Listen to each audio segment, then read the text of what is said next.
All right, hey, back again. One of our favorites there, Will Miles. Of course, you know him from Read and Reaction, and they just got their latest Florida 2024 preview magazine. They were kind enough to send me one. Will, thank you so much for joining us for the second edition of this handheld magazine here. Yeah, well, thanks for having us on. So actually, 2 years ago we did a digital only copy, and then last year everybody said after we released that, everybody said, "Hey, we want a hard copy." So we did that last year, and I had like 500 of them lined up on my kitchen table and was sending them out. So this year, this year the hard copies are available on Amazon, so I don't have to deal with the shipping.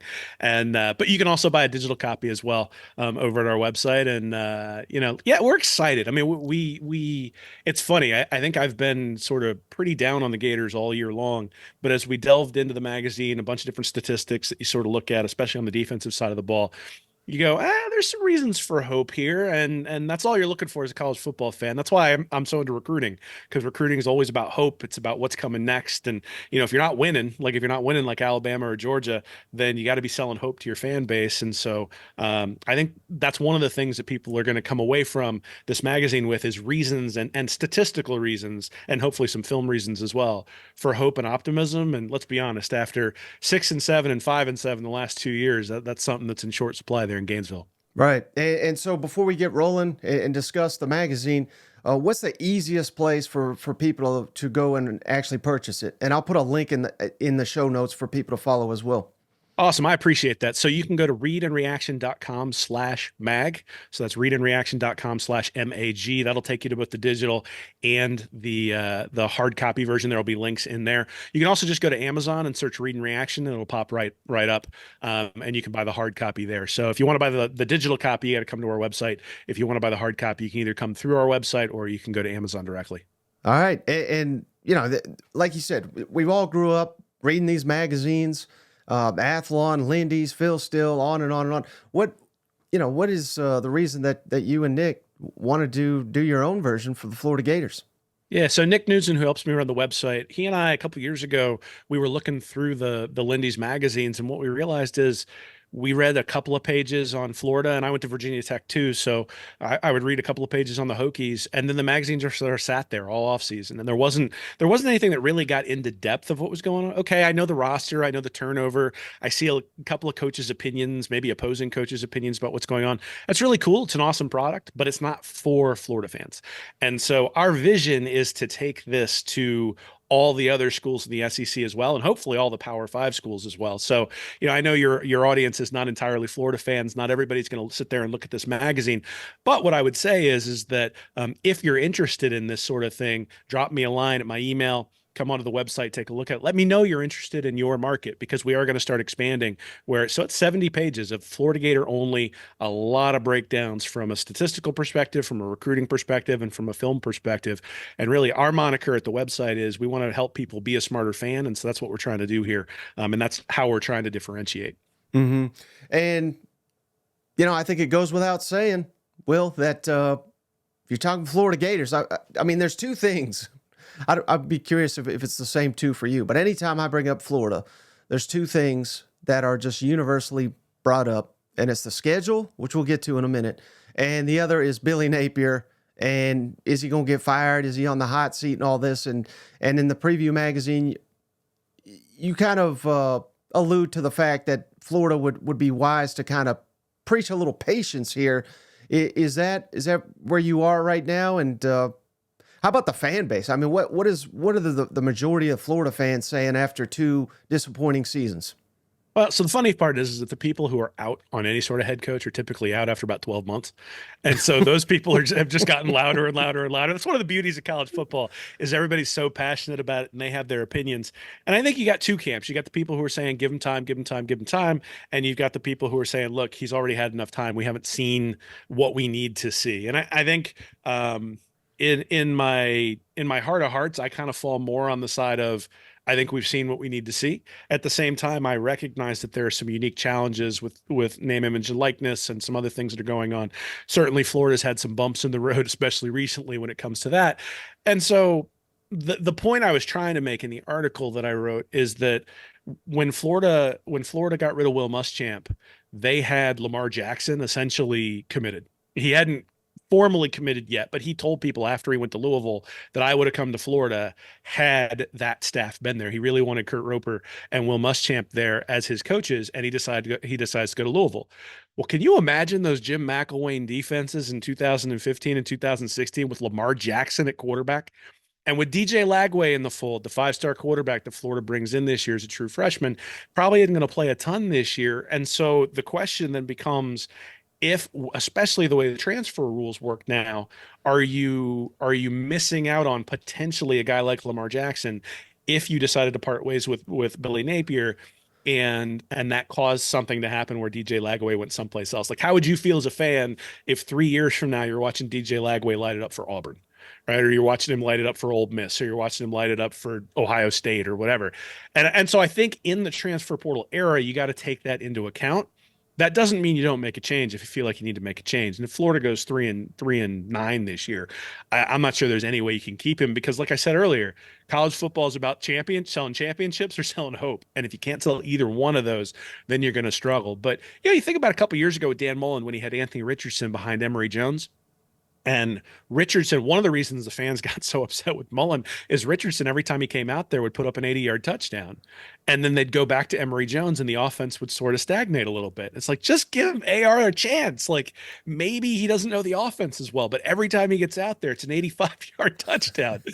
And in some ways, that was the hope that Dan Mullen could have sold, and he chose not to, and that sort of let him out the door. So I'm really fascinated to see how Billy Napier sells that DJ Lagway hope this year. I suspect they're going to have some fairly significant packages for him, especially as the season progresses. And look, if Graham Mertz struggles at all, obviously there's going to be some noise for Lagway to come in and play often. Right. Well, if it makes you feel any better, Will, I think we all know that Will Muschamp probably would have put Lamar Jackson at safety or something. So even if had he went there, but and also, hey, new to the magazine, this was a real treat to see, and you guys reached out beforehand, so I don't want anyone to think this is like some kind of like you were throwing Shane and I under the bus or anything, but we are featured in the magazine on a page of the new, like I said, new this year, bulletin board material. What made you guys want to throw this out there? Is it just because of outside of Gainesville, outside of Florida fans? Like I'm saying, the narrative is Florida's going to be awful. Billy's going to get fired. I mean, it doesn't seem to be much positivity outside of the fan base. Yeah, well, so you showed the cover there, and the cover says Florida versus the world. And there's a couple of reasons we chose that. One is, if you looked at Trevor Etienne last year and the eye black that he had underneath, he always had Florida versus, or Gators versus everybody or something like that underneath in the eye black. And so we thought that was kind of a fun shot at Etienne, since he decided to transfer to a rival who's set up for a national championship run. And then beyond that, so we like to have fun like that, right? A couple of years ago, we called Georgia the SEC champion runner-ups, even though they won the national title. So, we like having a little bit of fun like that. But beyond that, it's that the narrative is that Napier is essentially on borrowed time, that the Florida program is behind everyone else in the SEC. And look, I mean, given the fact that Napier has not succeeded in his first couple of years via one-loss record or even via recruiting, like he hasn't been recruiting at a level that you would expect for national championship teams at Florida or anywhere else, I think there's a lot of truth to that. At the same time, the sky is falling type of narrative that goes around, hey, you got to play Miami to open the season. Well, Miami under Cristobal wasn't any great shakes last year. Texas A&M decided to change their coach. So you got Miami, Samford, Texas A&M, and Mississippi State to start the year. There's an opportunity for Florida to jump out and actually surprise some people, especially early on. Now, we'll talk about the schedule a little bit later, and it gets harder as things go. But, look, we see a lot. Last year, nobody would have picked Missouri to go 11-2. And by the time you got to the end of the year, Florida fans were looking at that with dread, going, oh, man, are we going to lose 5 straight to lose the year or to end the year? They did, thanks to a few screw-ups on special teams for Florida.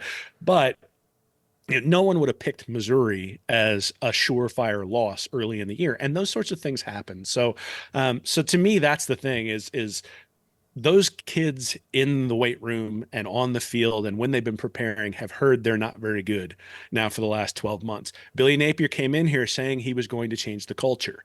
And the question becomes, Has he changed the culture enough to where all of the on-field stuff, the special team screw-ups, the penalties, all that stuff starts to turn around? And look, the line between 8-4 and 4-8 in college football is pretty narrow.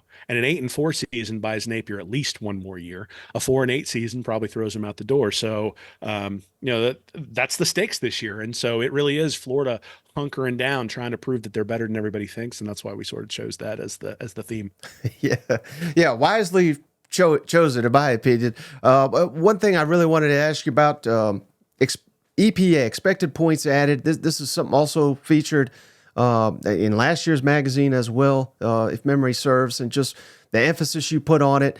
And to further illustrate the point, the SEC was essentially in two tiers with EPA last season. There was Georgia, of course, LSU, Bama, Ole Miss, Mizzou, Tennessee, and Texas A&M. That was essentially tier one. Tier two was Auburn, Kentucky, Florida, South Carolina, Arkansas, Mississippi State, and then, of course, way down there, Vanderbilt. But probably my favorite nugget of the whole magazine, and hell, I say this as a Tennessee grad.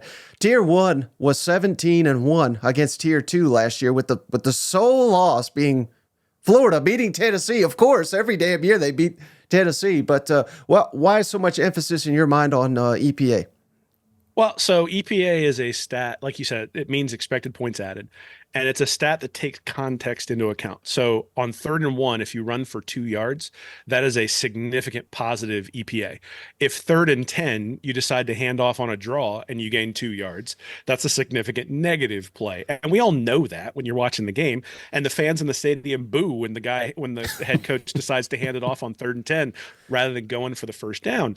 And so schools or programs that offensively or defensively perform well with EPA really do seem to correlate with both wins and losses and points being scored. And so you can look at an offense last year like Ole Miss and say, well, how good were they really? They scored a lot of points, but were the underlying statistics, do they indicate that's reproducible this year? And the same thing when you look at Florida's defense last year. That's one of the nuggets in the magazine later on, is Florida's defense based on success rate and EPA should actually have been a lot better last year than it was. Now, that doesn't make Florida fans feel any better, having had to watch that dumpster fire in 2023 of a defense. At the same time, what it should do is make Florida fans feel better about Austin Armstrong coming in and improving things over Patrick Toney. And, are things going to be perfect this year? No, I don't think so. I wasn't a huge fan of the Armstrong hire to begin with, but you can use EPA as a proxy for how good was the defense or how good was the offense really, beyond sort of, some of the goofy stuff that happens. Like a lot of times you'll see a team that scores a bunch of points and they have a ton of explosives, but they're not real consistent. So like the Florida offenses with Emory Jones, I would even say the Tennessee offense with Joe Milton, the difference between him and Hooker, probably, I'd have to go back and look at it, but I bet you it has to do a lot with success rate, less than it does explosivity. Now Josh Heupel does a really nice job of putting his quarterbacks in position to succeed and have successful plays. It's one of the things I think he does really well. But anyway, so to me, EPA is the logical thing because it's context based and it's play over play over play. So over the course of 600 plays in a year, you get an idea of how a team plays. And look, it correlates. I mean, we showed it in the magazine. You mentioned it, right? The teams that are in that top tier dominated the teams in the second tier.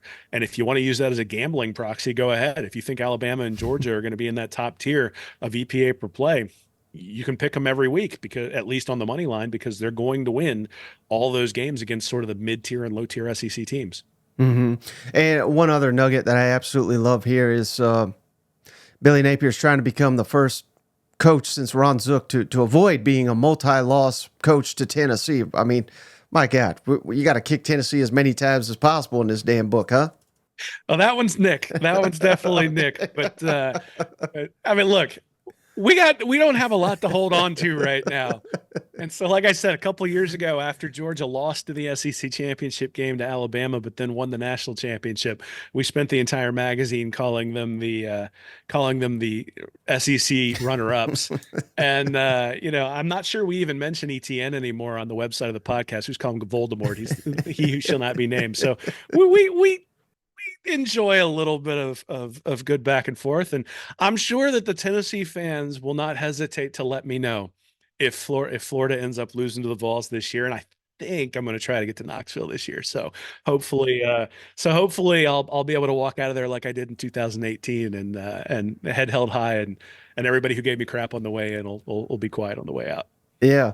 Well, how much does you kind of mentioned it already, but DJ Lagway having him on the roster, how does that change things for the Gators? Because I think before we saw Graham Mertz last year, I think you would assume, had we gotten to this point, we landed DJ Lagway, he looks good in a spring game. I think the conclusion drawn would be like, well, it's only a matter of time before he's our starting quarterback as a true freshman. But I think Graham Mertz, I have him as the breakout candidate in the SEC at the quarterback position. He blew me away. I had him as the worst starting quarterback in the SEC, and he was far from that. And going year two in Billy Napier's system, I mean, I think it would. The only reason he wouldn't be the starter would be injury or some kind of disaster, in my view. So, how does getting Lagway in just kind of change the narrative, change the design? I know everybody likes to point to Tim Tebow, Chris Leak that one year. I'm not sure that's a great comparison, but how does that factor in? And have you at all considered? And I know we're not trying to be overly negative here, but have you considered, what if division in the locker room or something like that, if Mertz struggles and they got Lagway here and he comes in and maybe he looks outstanding in the fourth quarter against Miami and Texas A&M, and could there be any issues that arise from that? Well, I mean, I think it's a legitimate concern. If you watch that Swamp Kings documentary that talked about Leak and Tebow, you could tell there was some animus from some of the players on Tebow's behalf.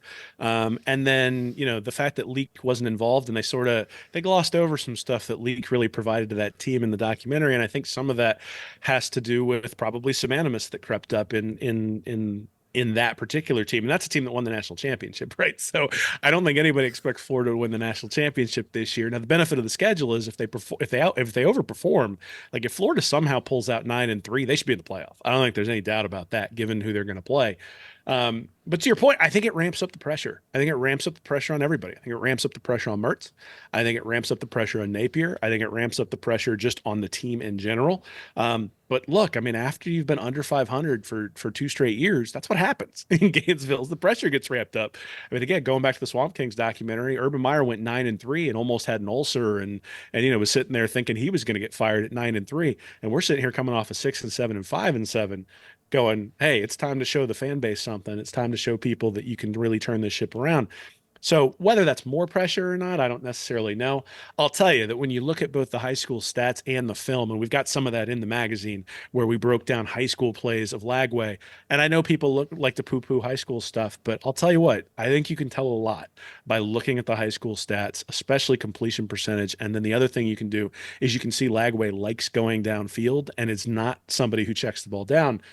I've actually taken a lot of criticism this offseason because I think Mertz greatly overperformed what my expectations were. I think he reached his ceiling of what I thought it would be coming off of his years at Wisconsin. I don't know that there's another step to take. I think he's a very effective quarterback within the framework of the offense, but he was dead last year in average depth of target. And he was the king of checkdowns in the SEC. He had the highest number of checkdowns of any starting quarterback in the SEC. And look, Florida's offensive line wasn't great shakes last year. You can make a lot of excuses, but the big thing, and we have a piece in the magazine that talks about this. He actually had a better quarterback rating when he was under pressure, or Pro Football Focus rating when he was under pressure, than he did when he had a clean pocket. So he wasn't executing when he had a clean pocket. And I think that's the thing he's going to have to improve this year. When he's got a clean pocket, he's going to have to trust his read, trust that he read the coverage correctly, and he's going to have to start going downfield. When he went downfield, he was actually really good. He just didn't do it very often. And if he can't pull the trigger to go downfield, I actually think that's when you bring in Lagway.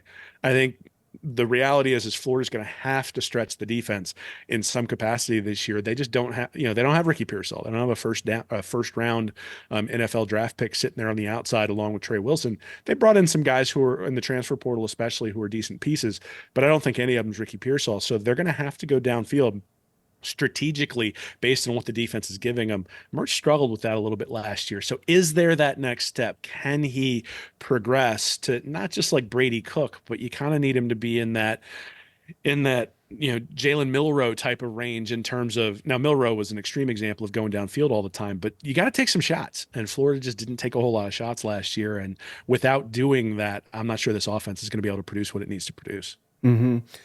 Probably my favorite part of the magazine, to get back into that, is just you got a lot of play diagrams with QR code. And I was telling you off air, like, I can read something 10 times. I don't retain it as well as if I get to actually see the play, which you have these QR codes. You just, with your phone very easily. It takes you to YouTube while you're breaking down the play here. How much time did it take to do all that? And any specific reason for the plays you've selected here? Because you got several of them. Yeah, so we have an entire section that is based on Trey Wilson, the now true sophomore wide receiver who caught like 61 passes last year. And I think Billy Napier did a lot of creative things to get him the ball. There are some examples where we've got him getting the ball in the backfield with the running back as the lead blocker. We've got some examples where they're using him as a decoy to open other things up. And then we've got some suggestions that we have in terms of what could you do around the NFL or even some other plays in college football. One play we picked was from the playoff game between Georgia and Ohio State a couple of years ago, where Ohio State brought a wide receiver into the backfield and used that to exploit what Georgia does on defense. So what we were trying to do was sort of express that it's important that people don't expect Trey Wilson to be the replacement for Ricky Pearsall, because if he's the replacement for Ricky Pearsall, then you got to find a replacement for Trey Wilson. Now, recently, Florida's brought in Elijah Badger, the wide receiver transfer from Arizona State. He's caught, I think, 130 balls over the last 2 years. So my guess is they're going to plug him into the Pearsall role. They'll have Shamir Dike, the transfer from Wisconsin, sort of as a safety blanket for Mertz, and then Wilson is going to stay in that role where he's going around. So that was we have some for Mertz where we looked at some of what he does and some of his limitations. We've got some stuff for Lagway as well, but the real labor of love was the Trey Wilson section, and there it builds, right? It's, hey, you see this formation, you see what they do out of it, you see where they're trying to get him the ball, and hey, here's the fake that they do off of that. This is what they established in the South Carolina week that then carried forward into Georgia. So that first drive against Georgia where Florida drove right down the field, that was all predicated on what they had shown South Carolina the week before. And Georgia was ready for what they'd shown South Carolina the week before. They weren't ready for the adjustments off of that, or 2 weeks before, I guess. They weren't ready for the adjustments off of that Florida had. And then they were ready for it the rest of the game, and Florida's offense stagnated. But again, I mean, there's been a lot of criticism of Billy Napier as an offensive coordinator. There's been a lot of criticism of his scheme. I don't necessarily disagree with the criticism of the fact that he needs to be more of a game manager and make sure that the operations aren't suffering. But from a schematic standpoint, there's not something like fundamentally wrong with his offense. Now, would I prefer the way that Josh Heupel does it, where he really sets up his guys to succeed based on formations, and that he essentially gets the defense to declare what they're going to do because he's got his wide receivers spread out so wide? I think that, I mean, for the college game, that's brilliant, and you should just exploit it as best you can. The wide hashes really make it easy to do that. If I had my preferences, I would say, yeah, that's an offense that I would want to run because it makes it easy for the quarterback. But that's not what Napier does. But Napier's offense has a lot of adjustments that you can make off of what he's trying to do. And that's what we tried to show in the magazine is this is Florida's most explosive player. This is how they get him the ball. And this is how we think he should get him the ball to get him downfield a little bit more often next year. And hopefully we're able to do that. Yeah. And just probably my favorite part of the magazine, just because it's something unique that you guys do. That, again, there's many magazines out there, but I'm not aware of any that are breaking it down in this amount of detail, especially with a video that correlates with it. So good job there. And then there's obviously a section on the defense. You kind of hit on it. You think they'll be better, but here's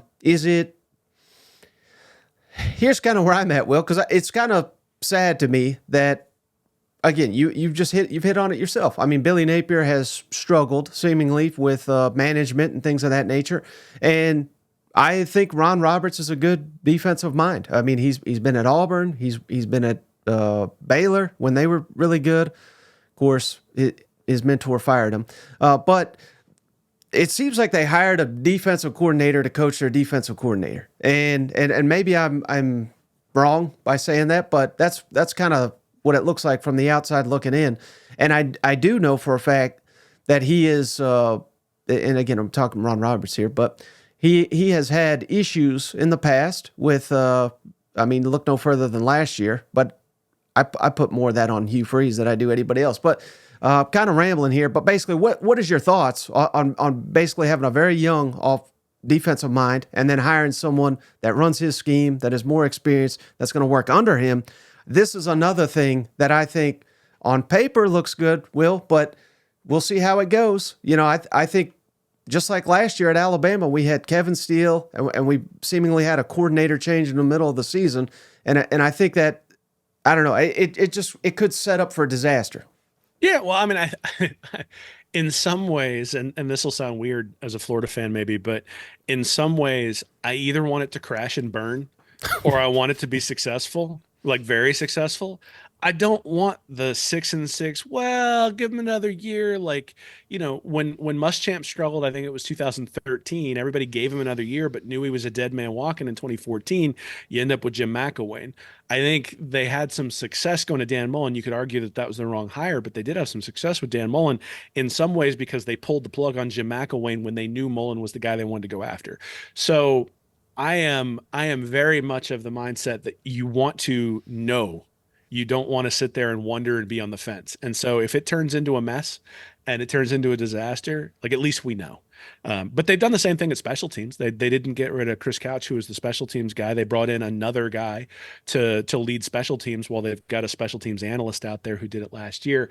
The thing that I'm going to be fascinated with is whether the lessons that Roberts learned at Baylor, whether those come with him. Because if you look at the Louisiana defenses and the coverages, so we partnered with Sports Info Sciences Sports Info Solutions to get middle of the field covered, middle of the field closed, and middle of the field open data for defenses. And what you see is Louisiana's defenses were very much middle of the field closed centric under Roberts, and then under Napier after Roberts left.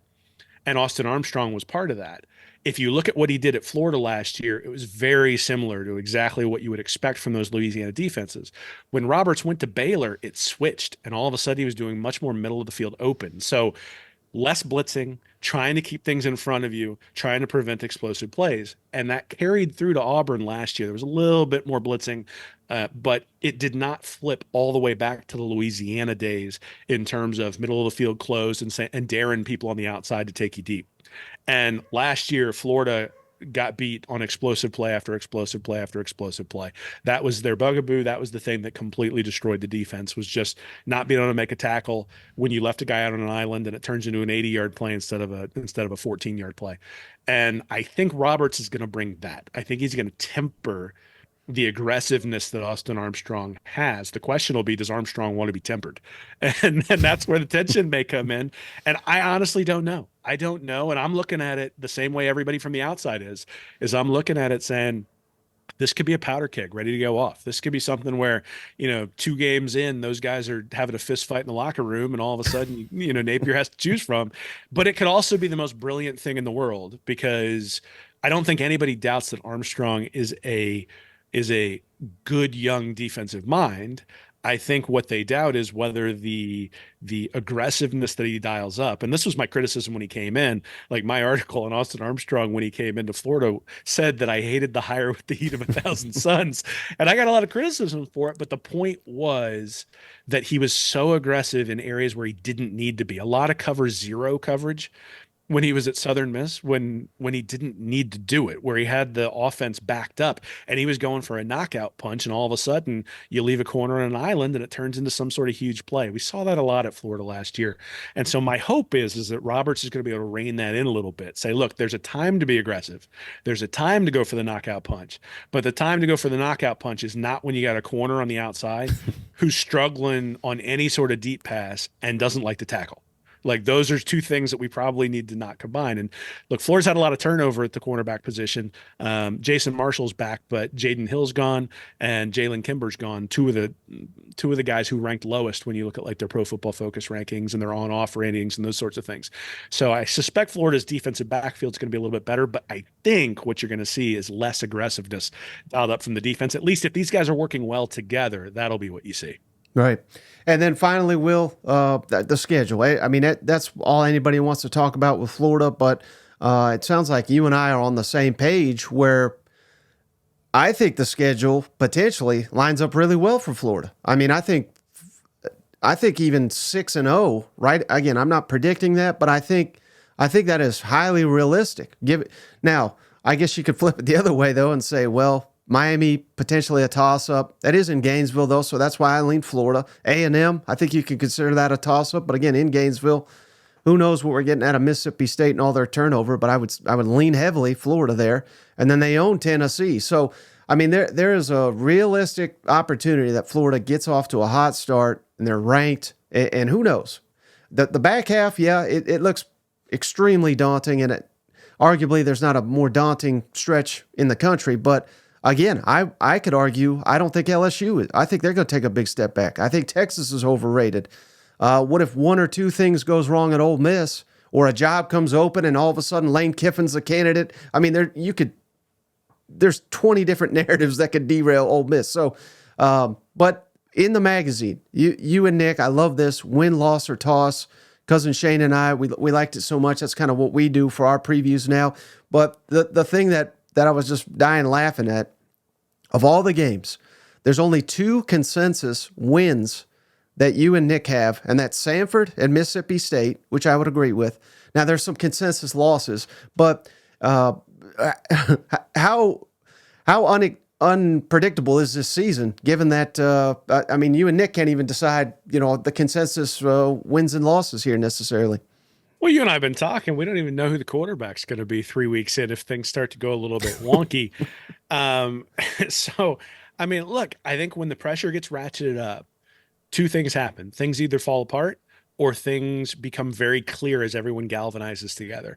And so I do think when you get to that Mississippi State game on the road or the UCF game that they have at home. And certainly, I'm not sure national people quite realize how annoying the UCF fans are.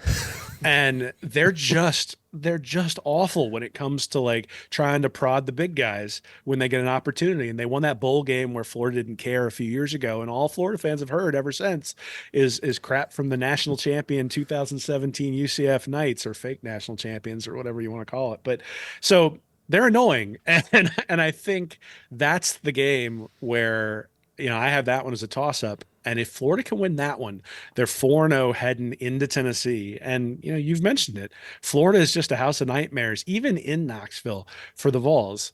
Am I really willing to put that as a loss? I'm not. In fact, I have it as a win. I think Florida's going to win. I mean, I look at it and I go, Tennessee's in the same spot. Brand new quarterback, played one game last year. You're relying on the same exact thing that Florida is, except Florida's got Mertz to maybe steady him on the road. Hey, okay, what can happen there? Then you got Kentucky. It's possible for Florida to be 7-0 heading into the game against Georgia. It's also possible that they're 2-4 or 2-5 heading into that game against Georgia. And that's one of the things that I think is going to be really interesting. But even on the back end, you mentioned Texas, that you don't think they're going to be as good. I think I'm probably higher on Texas than you are. But LSU, the only difference between Florida and LSU last year was Jaden Daniels. They went 10-3 with the guy who won the Heisman Trophy and was probably one of the best quarterbacks in like the last decade. And now that I'm relying on a Nussmeier at quarterback. I've seen Nussmeier as an offensive coordinator when I was at Florida. I was not impressed. So call me skeptical that that's going to work there at LSU. And then Ole Miss is we talked about Florida potentially being a powder keg, but all those transfers they brought in, you will find a lot of Florida fans who are not unhappy that Princely Umanmielen decided to transfer into Ole Miss. And some of it is that, there wasn't a whole lot of accountability when Florida would get run over on defense. And look, it might not have been Umanmielen's fault, but nobody in the fan base wants to hear, oh, well, you guys are criticizing me after you give up 9,000 yards on the ground against Kentucky. Like, it just doesn't work that way. And then Florida State has Jordan Travis no longer there. And we saw what they were when they didn't have Jordan Travis. And DJ Uiagalelei has been an okay quarterback, but hasn't been a fantastic one. So they're like those last 5 games, if you took the 2023 teams and said, hey, you got to play those, I'd be like, oh, crap. Like, that's going to be a disaster. But these aren't the 2023 teams. They're the 2024 teams. All have warts, all have question marks, all have things that you go, okay, like, this might be an issue. The only one I look at and go, it's an L, that is the one against Georgia, where, I mean, and I pick some L's on the back end. I think Florida's going to lose some of those games, but the only one where I go surefire, like if you put money on Florida, you have a gambling problem, is the Georgia game. Because I mean, look, they got a returning quarterback. They've got they probably were the best team in the country last year. Even though they lost that game against Alabama, I think they roll through that playoff if they get a second opportunity. They didn't get a second opportunity, and I got to see them completely humiliate Florida State, so that was fun. But I think that's the one where I look at and go, okay, you better be prepared for coming off of that one, licking your wounds. And that's maybe the hardest part, right? You got Texas, LSU, Ole Miss, and FSU coming off of that. And sometimes you see a team take a loss and it sort of snowballs. And whether Florida's able to right themselves will probably tell a big part of the story for 2024. Right. All right, Will, can't thank you enough for all your time and previewing the magazine. Before you go, can you tell people how to follow you? And one more time, what's the best way for them to buy the magazine? Yep. So at Will Miles SEC on Twitter is the best way to follow. The website's readandreaction.com. If you want to get to the mag, you can get to the magazine from there.